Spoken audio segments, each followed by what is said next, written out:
Baik, bismillahirrahmanirrahim. Assalamualaikum warahmatullahi wabarakatuh.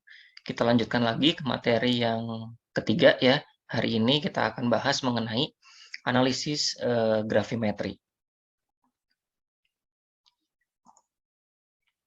Oke, jadi analisis grafimetri ini merupakan setiap metode ya. Jadi metode analisis ini didasarkan ya pada penetapan massa ya atau pada perubahan massa ya. Maka ini dinyatakan sebagai grafimetri. Ya, jadi adanya perubahan bobot ya, perubahan massa dari suatu senyawa yang akan kita analisis. Nah, metode ini merupakan metode yang paling kuno gitu, yang paling sudah lama ya, konvensional atau sederhana. Jadi dibandingkan dengan yang kemarin literasi, metode ini lebih konvensional ya, atau lebih sederhana lagi. Oke, kemudian ini ada tipe-tipe dari grafimetri. Ya, yang pertama ada grafimetri persipitasi ya atau precipitation grafimetri, ada elektrografimetri, kemudian ada grafimetri volatilisasi ya. Kemudian ada grafimetri particulate ya. Jadi ada 4 metode grafimetri. Nah, ini untuk yang grafimetri persipitasi ya. Jadi ini dilakukan pada suatu reaksi yang menghasilkan endapan ya. Nah, endapan yang diperoleh kemudian ini ditimbang. Nah, contohnya adalah penetapan secara langsung ya senyawa PO2 3- ya melalui proses pengendapan Hg2Cl2 ya atau raksa klorida ya untuk penetapan secara langsung ion Cl- ya melalui reaksi pengendapan menggunakan AgCl ya atau perak klorida. Nah, dalam hal ini, analit dalam reaksi kimia ini harus membentuk endapan ya, karena namanya juga tadi presipitasi ya. Jadi harus ada endapan di mana massa endapan yang terbentuk ini harus ekivalen ya dengan massa analit ya. Jadi mol PO3- ini harus sama dengan mol Hg2Cl2. Ya, jadi itu kalau grafimetri ya, jadi harus ada endapan, kemudian nanti endapannya ditimbang ya di mana harus ekivalen dengan bobot dari analitnya. Nah, ini reaksi yang terjadi pada pengendapan ya. Jadi reaksi antara satu reaksi ya dengan reaksi lain yang berbentuk larutan yang menghasilkan suatu senyawa produk baru yang berbentuk endapan. Nah, contohnya adalah reaksi ini antara K2CR4 ya kalium kromat ya dengan barium nitrat ya atau BaNO3. Nah, di dalam larutan K2CR4 ini akan terbentuk ion ya, ion K+ ya, ion kalium dan ion CrO4- ya atau kromat. Nah, sedangkan pada BaNO3 ini akan membentuk ion Ba2+ dan NO3-. Ya, jadi reaksi yang terbentuk antara dua senyawa ini adalah kurang lebih ada 4 ion ya. Nah, K+ akan berikatan dengan NO3- yang menghasilkan KNO3 terbentuk larutan. Nah, akan tetapi CrO4 ini akan berikatan dengan Ba2+ menghasilkan barium kromat ya yang berbentuk padatan ya. Jadi tadi di awal kedua-duanya ini berbentuk larutan ya. Yang satu larutannya bening, yang satu agak berwarna kuning. Nah, setelah dicampur keduanya membentuk endapan berwarna kuning, larutan berwarna bening ya. Ini reaksi yang terjadi ya, K2CrO4 bentuknya tadi larutan ya, dengan BaNO3 ini bentuknya sama larutan. Setelah bereaksi ini BaCrO4 bentuknya solid ya, padatan membentuk bereaksi dengan menghasilkan 2KNO3 ya, ini bentuknya juga larutan. Oke, ada contoh lain. Ini adalah reaksi antara kalium klorida dan perak nitrat ya. Ini dalam reaksi titrasi argentometri ya yang minggu kemarin sudah saya jelaskan. Jadi KCl ini akan terurai menjadi K+ dan Cl-, AgNO3 akan terurai menjadi Ag+ dan NO3-. Reaksi keduanya ini juga akan menghasilkan endapan berwarna putih ya, larutan berwarna putih. Endapannya juga sama berwarna putih. Nah, ini reaksi yang terjadi ya, AgNO3 ditambah KCl menjadi AgCl ditambah dengan KNO3 ya. Ada larutan berwarna bening dan endapan berwarna putih.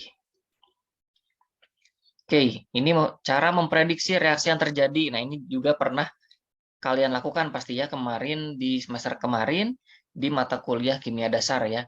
Bagaimana reaksi yang terjadi apabila KNO3 dengan BaCl, ya, dengan BaCl2, kemudian Na2SO4 dengan PbNO3, dan KOH dengan FeNO3. Ini bagaimana reaksi yang terjadi. Oke, ini yang pertama ya, KNO3 BaCl2 ini akan menghasilkan KCl plus BaNO3. Ya, kemudian Na2SO4 dengan PbNO3 ini akan menghasilkan NaNO3 ditambah dengan PbSO4. Kemudian terakhir tadi KOH dengan FeNO3 ini pun akan menghasilkan KNO3 ya, bentuknya larutan dengan FeOH. Ya, jadi dari ketiga reaksi tersebut ini sama-sama menghasilkan endapan ya. Ini endapannya ya kalium klorida, ini endapannya ya timbal sulfat, ini pun endapannya ya besi hidroksida ya. Jadi yang tadinya larutan ya, ini larutan semua, saat bereaksi keduanya bereaksi akan menghasilkan endapan dan ada yang menghasilkan larutan ya. Oke. Ini net ionic equation ya. Yang pertama 2KNO3 dengan BaCl2 ini menghasilkan 2KCl plus BaNO3 ya. Nah, ketika diurai ya menjadi ion-ion ini ya, KNO3 jadi K+ ditambah NO3, BaCl2 Ba2+ dengan Cl-. KCl ini tetap ya, KCl, BaNO3 ini Ba2+ ya ditambah dengan NO3-. Nah, KCl ini kita urai K+ dengan Cl- ya. Jadi KCl solid. Nah, inilah yang disebut dengan net ionic equation ya, di mana net ionic equation adalah ion-ion yang berperan dalam pembentukan endapan ya. Jadi kita urai saja tadi ion-ion yang berperan dalam pembentukan endapan. Nah, sedangkan ion yang tidak memiliki peranan ya dalam pembentukan endapan kita namakan sebagai spektator ion. Ya. Adapun persamaan reaksi ion ya secara keseluruhan dari proses yang terjadi ini dinamakan dengan complete ionic equation. Ya. Jadi persamaan reaksi secara keseluruhan ini kita sebut sebagai formula equation. Ya.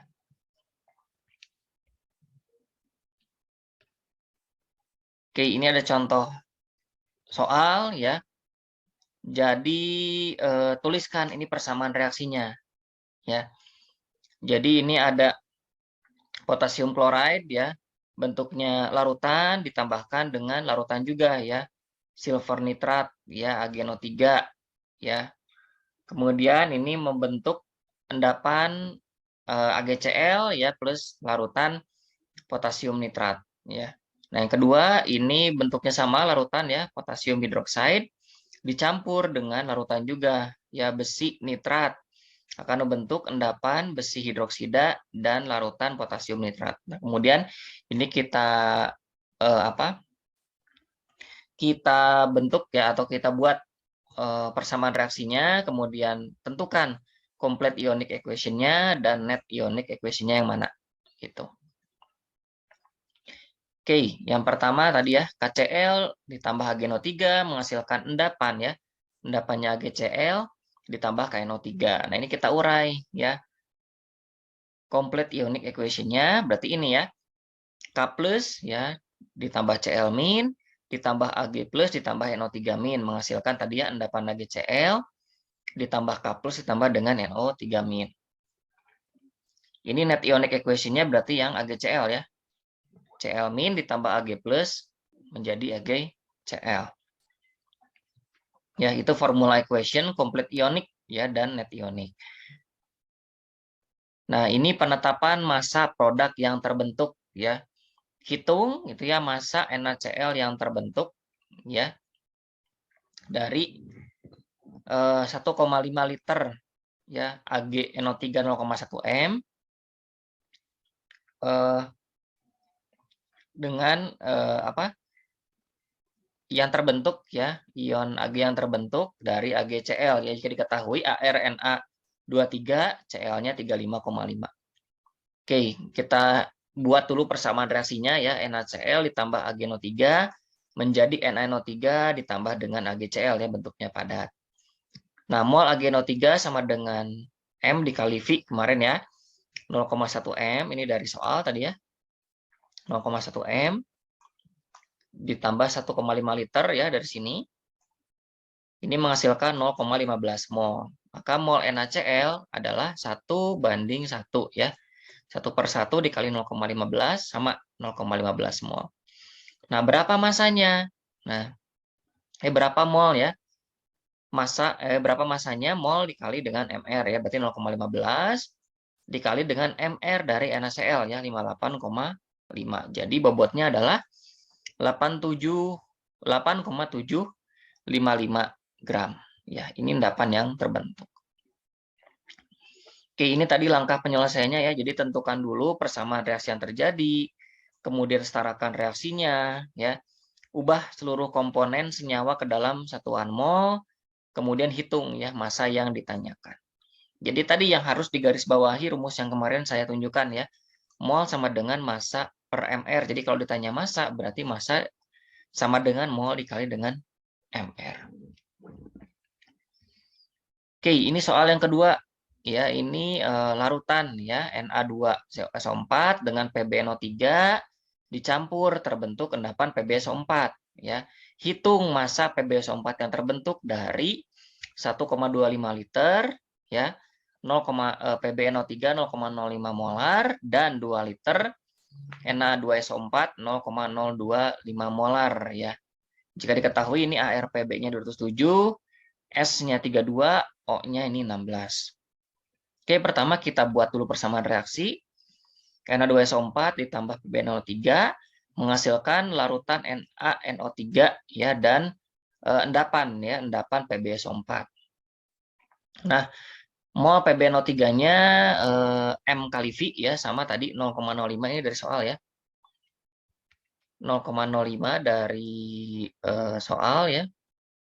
Ini ya. Kemudian 2 liter dari soal ya. 1,25 liter dari soal ini ya. Kemudian molnya sama dengan jadi molnya ini sama dengan 0,025 dikali 2 liter ya, mol Na2SO4. Jadi 0,05 mol. Nah, ini persamaannya tadi ya. Persamaan yang ini kita setarakan. Jadi di awal ini 0,05 ya. Di akhir 0,0625. Kemudian saat bereaksi ini tetap 0,05, ini jadi 0,05 ya. Ini 0,1, ini 0,05. Nah, kemudian saat dia setara ya. Saat dia setara ini tahu ya cara menghitungnya 0,1, jadi 2/1 dikali 0,05 ya, jadi 0,1. Oke, saat setara ini habis ya, ini dikurang ini habis. Ini dikurang ini hasilnya 0,0125, ini tetap 0,1, ini tetap 0,05. Oke, maka mol PbSO4 0,05 ya. Ini mol PbSO4. Maka masanya mol kali mR ya, masanya molnya 0,05. Masanya tadi dari perhitungan mR ya. Masanya dari mR-nya dari sini ya. Jadi 303. Jadi 0,05 mol dikali 303 sama dengan 15,15 gram ya PbSO4. Oke, ini tahapan analisis dari gravimetri ya terhadap endapan. Yang pertama kita siapkan larutannya dulu ya, kemudian pengendapan. Sudah pengendapan, penyaringan endapannya, kemudian dicuci ya untuk menghilangkan dari pengotor, kemudian dikeringkan, kemudian kita timbang dan terakhir kita hitung dibandingkan dengan bobot awal ya. Oke, ini syarat reaksi endapan. Yang pertama, endapan yang terbentuk ini harus memiliki kelarutan yang rendah ya di dalam larutan reaksi. Kemudian yang kedua, endapan harus berada dalam bentuk padat yang mudah dipisahkan dari larutan reaksi. Kemudian yang ketiga, endapan harus murni ya, di mana tidak ada pengotor yang turut untuk mengendap. Oke, ini kelarutan endapan. Jadi endapan yang dihasilkan dengan metode tadi ya presipitasi gravitasi ini harus memiliki kelarutan rendah. Hal ini adalah untuk memastikan ya keakuratan data yang diperoleh sehingga penambahan reaksi pun harus diperhitungkan secara akurat ya. Oke, ini yang tadi ya penetapan kandungan Ag+ secara gravimetri di mana dilakukan penambahan ion Cl- ya di mana Ag+ dan Cl- ini otomatis akan menghasilkan endapan ya AgCl. Nah, ini reaksinya ya. Ag+ ditambah dengan Cl- jadi endapan AgCl ya. Jadi harusnya semakin banyak Cl yang ditambahkan ke dalam Ag+, maka endapan akan semakin banyak ya. Namun ternyata tidak begitu ya. Ketika Cl- ditambahkan berlebih, justru kelarutan dari endapan AgCl ini akan meningkat, sehingga data gravimetri yang dihasilkan menjadi lebih kecil ya dari yang seharusnya. Oke, nah kenapa bisa seperti itu tadi ya? Kenapa ketika ditambahkan AgCl kan harusnya mengendap, nah tapi tidak. Ternyata ketika ditambahkan AgCl, kelarutannya justru akan meningkat. Nah hal ini disebabkan karena ketika Cl- ditambahkan berlebih ya, maka akan terbentuk kompleks AgCl2 ya yang memiliki sifat lebih kecil, lebih larut ya dibandingkan dengan AgCl. Oleh karena itu penambahan senyawa bereaksi dalam jumlah berlebihan ini sangat tidak dianjurkan ya. Jadi harus hati-hati ya. Jadi harus pas, kemarin ini harus ekivalen, harus stoikiometri ya harus timbang. Jadi tidak boleh berlebih ya ataupun kurang. Nah, ini ada pengaruh juga pH terhadap larutan endapan ya. Jadi pH merupakan salah satu faktor ya yang juga berpengaruh ya dalam pembentukan endapan. Nah, hal ini terjadi pada senyawa yang mengandung gugus OH ya atau hidroksida. Ini contohnya FeOH3 ya ternyata lebih larut pada pH rendah dibandingkan pada pH tinggi. Kemudian kelarutan senyawa yang memiliki ion basa dan asam juga sangat bergantung pada pH. Ini contohnya Ca3PO4 ya sangat dipengaruhi oleh pH ya di mana kelarutan Ca3PO4 ini kelarutan pada pH rendah ya. Jadi larut pada pH basa ya. Namun pada pH diturunkan menjadi asam, kelarutannya meningkat gitu. Jadi kalau di basa dia justru membentuk endapan, namun pada saat ditingkatkan atau diturunkan ya, pH-nya menjadi asam, justru dia kelarutannya meningkat ya, tidak terbentuk endapan. Ya, jadi tadi yang pertama tidak boleh menambahkan berlebih ya atau kurang. Yang kedua ini kita lihat lagi pH-nya ya. Jadi mungkin ada senyawa yang saat pH rendah dia mengendap, pH tinggi dia larut. Tapi ada juga yang kebalikannya. Saat pH rendah dia berbentuk larutan, namun pada pH tinggi dia terbentuk endapan. Ya, jadi diperhatikan lagi pengaruh pH. Oke, ini contohnya ya. Tadi Ca3PO4 ya, kemudian ada PO4 3- ya ditambah H2O, kemudian ada HPO4 2- ya, kemudian ada H2PO4. Oke.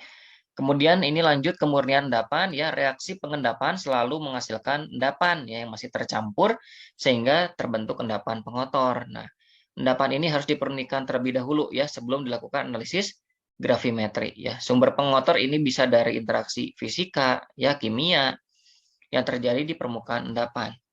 Nah, adapun penanganannya ini yang pertama kita bisa proses dengan pelarutan menggunakan pelarut kimia ya yang sesuai ya pada temperatur tinggi.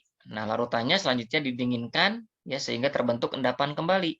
Setelah itu endapan adalah berupa senyawa analit ya sedangkan pengotor akan melarut di dalam pelarut. Nah, hal ini dinamakan dengan proses rekristalisasi. Ya, jadi endapannya kita tambahkan pelarut kimia ya dan temperatur tinggi ya kemudian diendapkan kembali nantinya terpisah gitu ya.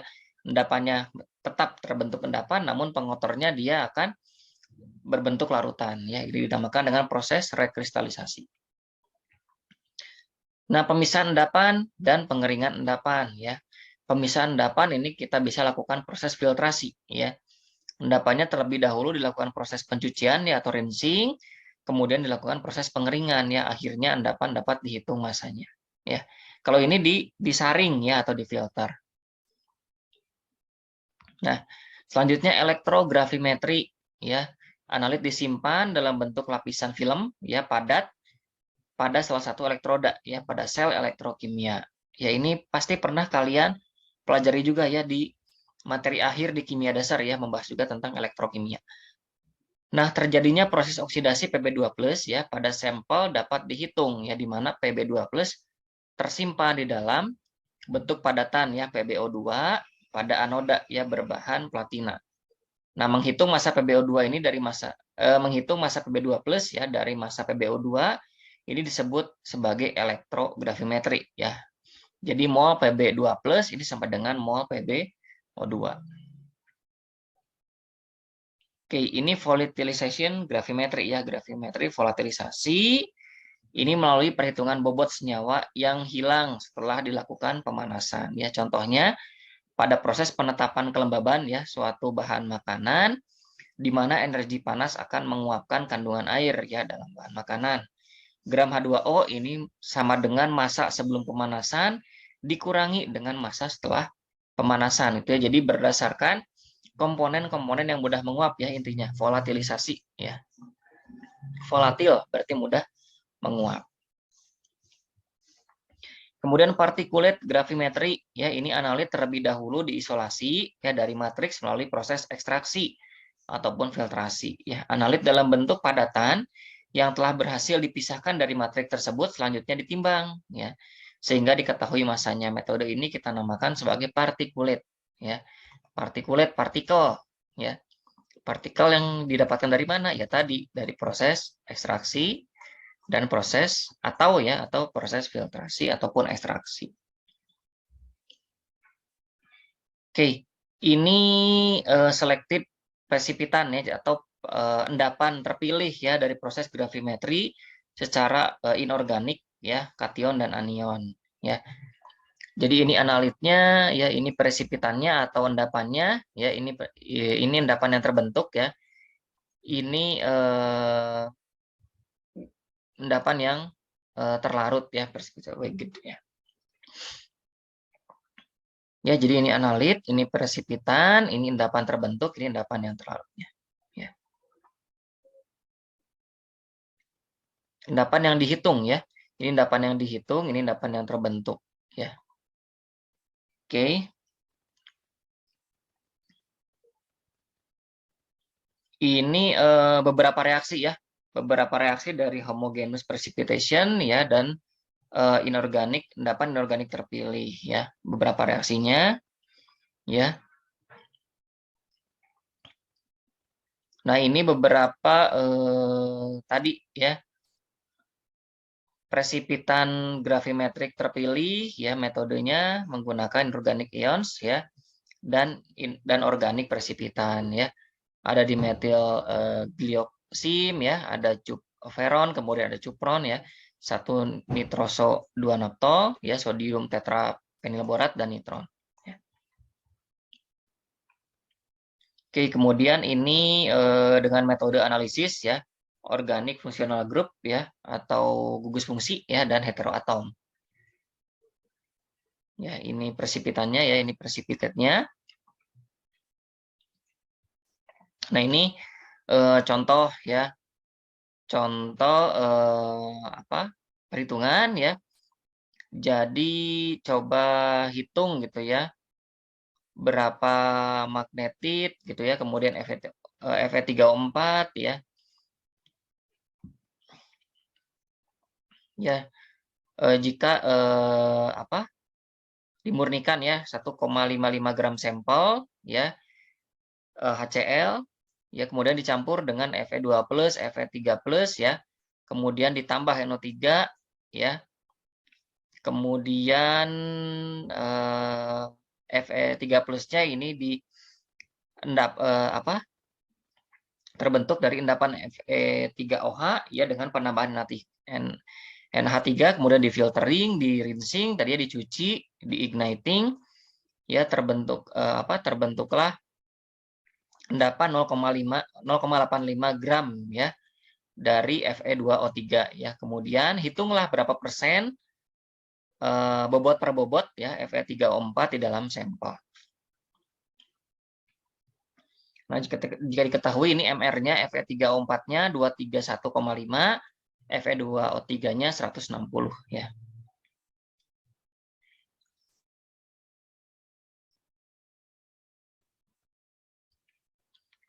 Oke.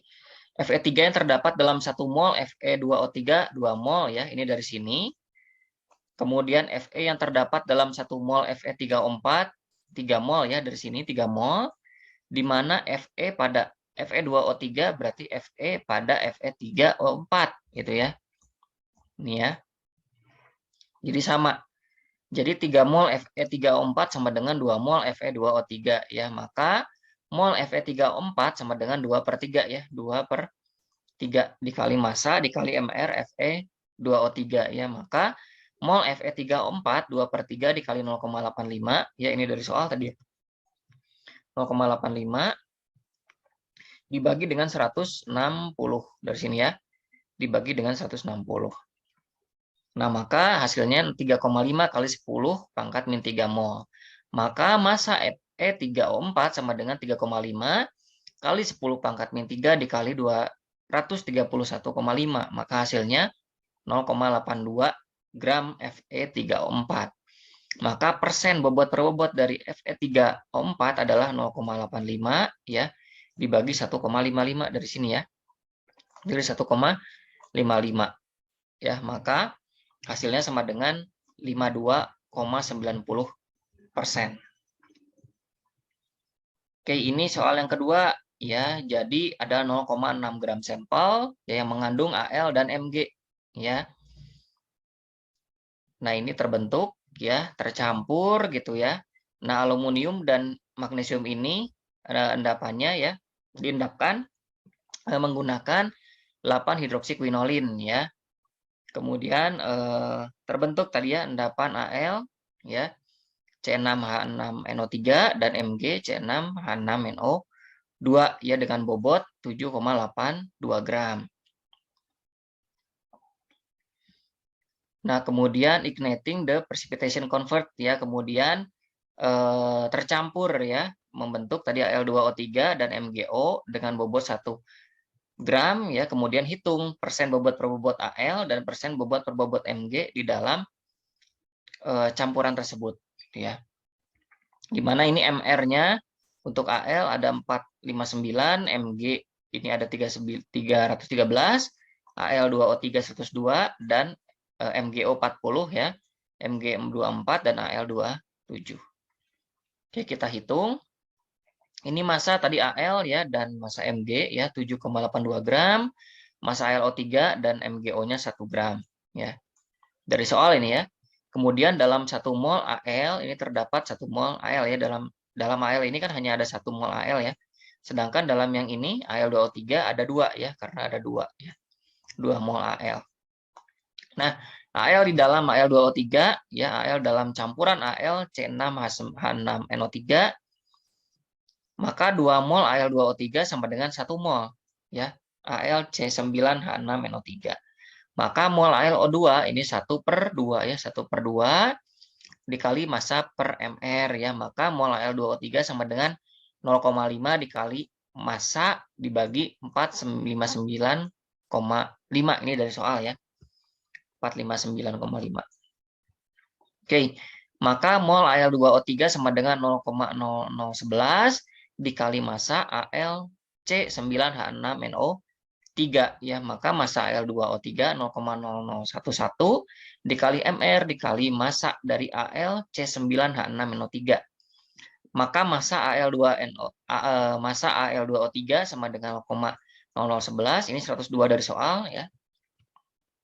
102 dikali massa Al C9H6NO3 ya, maka 0,111 ya dari hasil kali ini ya, dikali massa Al C9H6NO3. Nah, di dalam 1 mol MgO ini sekarang tadi Al ya. Tadi Al, sekarang kita hitung yang Mg. MgO 1 mol ya, karena 1. Ini pun 1 mol ya, karena 1. Nah, artinya massa MgO sama dengan MR MgO ditambah massa Mg C9H6NO2 per Mg ya, MR Mg C9H6NO2. Nah, maka masanya 40 dibagi 313, ini dari soal ya, dikali massa MgC9H6NO2. Maka massa dari MgO sama dengan 0,182 dikali dengan massa MgC9H6NO2. Nah, maka setelah kita gabung, ya, kita gabungkan ini massa Al2O3 ya dengan MgO 1 gram. Kemudian ini kita masukkan ya, tadi ini kita sudah dapat, ini massa tadi ya, ditambah 0,128 ditambah massa MgC9H6NO2 1 gram. Ya, maka tadi massanya ini dari soal ya. Ini dari soal semua. Ya, kemudian kita masukkan ya. Ke sini kita masukkan tadi 0 ini kita masukkan ya. 1 gram. Ya, maka 0,087 dikurangi 0,111 ya. Jadi 0,128 ya dikali dengan massa MgC9H6NO2 sama dengan 1 gram.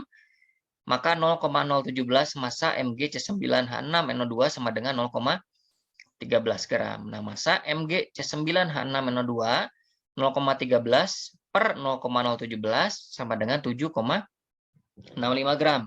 Ya. Maka massa Mg dalam campuran MgC9H6NO2 24 dibagi 313 dikali 76,5 ya. Maka bobotnya 0,58 gram. Nah, persentasenya dalam campuran berarti 0,58 dibagi 0,6 ini dari soal tadi ya. 0,6 ya. Dikali dengan 100%, maka hasilnya 96,67%. Oke, sekarang massa AL-nya berapa persen? Nah, tinggal kita masukkan lagi. Massa AL C9H6NO3 ditambah dengan massa Mg. Ya, tadi 7,82 gram. Kita masukkan, tadi 7,82 gram, dikurang massa Mg-nya 7,65. Maka hasilnya 0,17 gram. Ya, maka massa AL di dalam AL, ini ya, AL C9H6NO3 sama dengan MR ya, dikali dengan massa. Ya. Jadi 27 per 459,5 dikali 0,17 ya sama dengan 0,0099 gram. Persentasenya 0,099 gram dibagi 0,6 gram dari soal ya dikali 100%, maka AL-nya 1,65% ya. Jadi tadi Mg-nya 96,67, AL-nya 1,65%. Oke, jadi itu ya menghitung tadi ya persentase kadar ya. Kadar dari hasil perhitungan ya yang sudah kita hitung dengan hasil teoritis ya. Jadi Mg-nya 96,67, AL-nya tadi 1,65%. Oke, mungkin itu sekian mengenai persipitasi mengenai gravimetri ya. Mengenai gravimetri, jadi intinya kita hitung endapan yang terbentuk gitu ya. Jadi tadi simpelnya adalah ketika kita campurkan reaktan 1, reaktan 2 yang bentuknya masih sama-sama larutan, kemudian saat menghasilkan produk, yang satu ada endapan, yang satu ada larutan. Yang kita hitung sih bobot endapan tadi ya dalam bentuk kering tapi ya.